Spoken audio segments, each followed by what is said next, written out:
우정의 석탑. 백제시대 때 어느 고을에 재색이 겸비한 두 처녀가 있었다. 나이가 들수록 점점 요조 숙녀의 티를 나타낸 그들은 친형제 이상으로 우애가 깊어서 남들이 볼 때 기이할 정도로 다정한 사이였다. 차차 나이가 들매 양가의 부모들은 딸들을 출가시킬 준비를 하면서 은밀히 신랑감을 물색했다. 그러나 나라의 사정이 젊은 사람들은 거의 다 병정이 되는 형편이라 마땅한 신랑감을 구하기가 힘들었다. 때는 고구려, 신라, 백제 등 삼국이 영토를 분할해 있던 때라 국경에서는 분쟁이 그칠 날이 없었던 것이다. 그럴 때 싸움터에서 팔 하나를 잃고 고향으로 돌아온 청년이 있었다. 혼기를 아주 놓치게 될까봐 예선이라는 처녀의 집에서는 서둘러서 팔 없는 청년과 혼약을 맺었다. 예, 가뿐아. 우리가 출가를 해서 따로따로 산다 해도 서로 우애를 잃지 말고 매일 만나도록 하자. 너는 곧 시집을 갈 텐데 네 남편이 그런 걸 허락하겠느냐? 걱정 말아라. 어떻게든지 허락을 받아서 네가 우리 집에 자주 오게 하겠다. 내가 자주 가면 네 남군이 싫어할걸? 네가 그런 말을 자꾸 하면 나는 시집을 안 갈 테다. 아니야, 내가 잘못했어.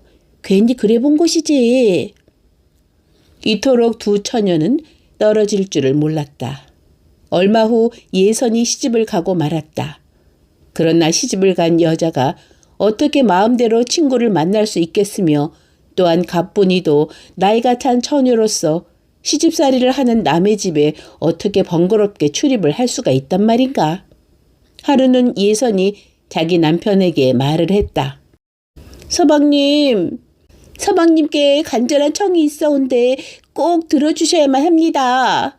제가 시집 오기 전에 어렸을 때부터 가뿐이라는 가까운 친구가 있었는데 그 친구와 굳은 언약을 맺은 것이 있어옵니다.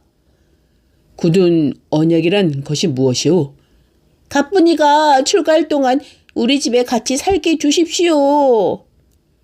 그거 뭐 어려운 일이겠소. 그러나 우리는 괜찮지만 친구가 불편해하지 않겠소? 아니옵니다. 가뿐이는 나와 함께 살면 더 이상 바랄 것이 없다고 합니다. 그렇다면 마음대로 하구려. 이리하여 가뿐이와 예선이는 한 집에 살게 되었다. 남들이 볼 때는 매우 이상했지만 세 사람은 매우 화목스럽게 살았다. 어느 날 예선의 남편이 없는 틈을 타서 가뿐이가 말을 꺼냈다. 예선아, 귀니 의논할 말이 있으니 잘 들어라. 무슨 말인데 그러느냐? 이런 말을 한다고 이상한 생각은 말아라. 지금 네 남편이 파란 날을 가지고 농사를 짓고 있으니 얼마나 고생이 되시겠느냐. 그리고 이대로 가면 평생을 농부 신세를 면치 못할 것이니 다른 방도를 세우는 것이 좋겠다. 오, 참 갸륵한 생각이다.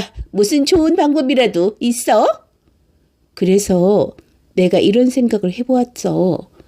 우리가 나서서 농사를 짓고 네 남편은 글 공부를 하도록 해서 벼슬자리에 나가게 하는 것이 좋겠다는 거야.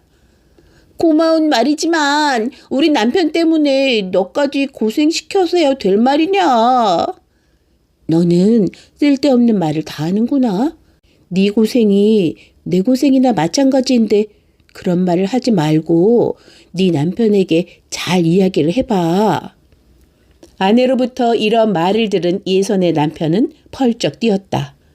오죽 못난 놈으로 봤으면 그런 말을 했느냐고 하면서 며칠을 두고 화를 냈으나 끈질긴 아내와 가뿐이의 설득에 굴복해서 예선의 남편은 마침내 글 공부를 시작했다. 그렇게 3년을 보내는 동안에 예선과 그의 남편은 일체 잠자리도 멀리했으며 예선은 가뿐이와 함께 피나는 농사일을 감당해 나갔다. 그 결과 예선의 남편은 마침내 벼슬자리에 오르게 되었다.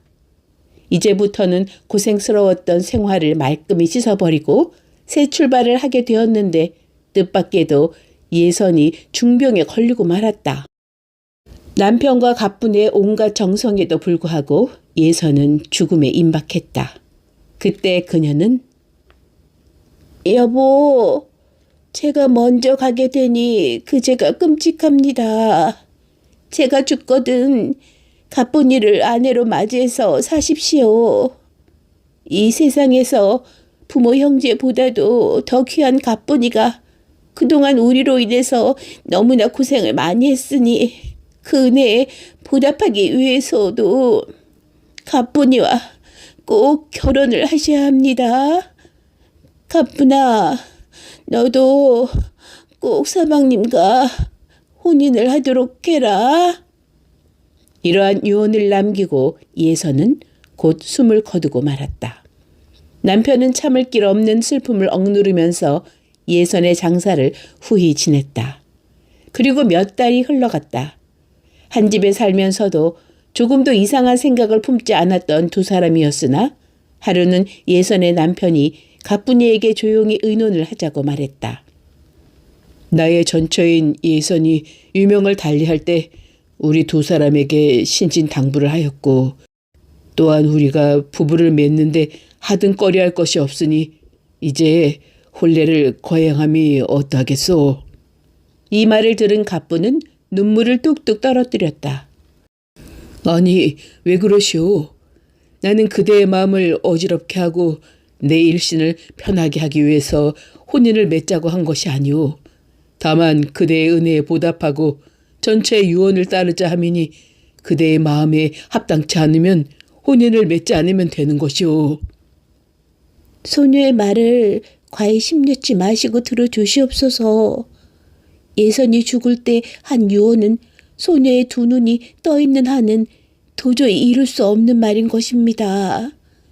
행여 서방님이 다른 데 혼인을 맺으신다 하여도 한사코 말려 할 소녀이온데 하물며 서방님과 혼인을 맺는다면 구천에 가서라도 예선을 대할 면목이 없는 일이옵니다.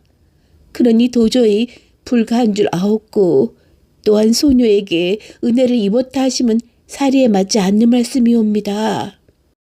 소녀는 예선과 한평생을 같이 살려고 고락을 같이 했던 것뿐입니다. 서방님을 위해서 한 일은 결코 아닙니다. 소녀는 이제 더 이상 바랄 것이 없는 몸이므로 서방님의 곁을 떠나려 합니다. 아니오. 나와 혼인을 안 맺어도 좋으니 행여 다른 데로 갈 생각을 하지 마시오.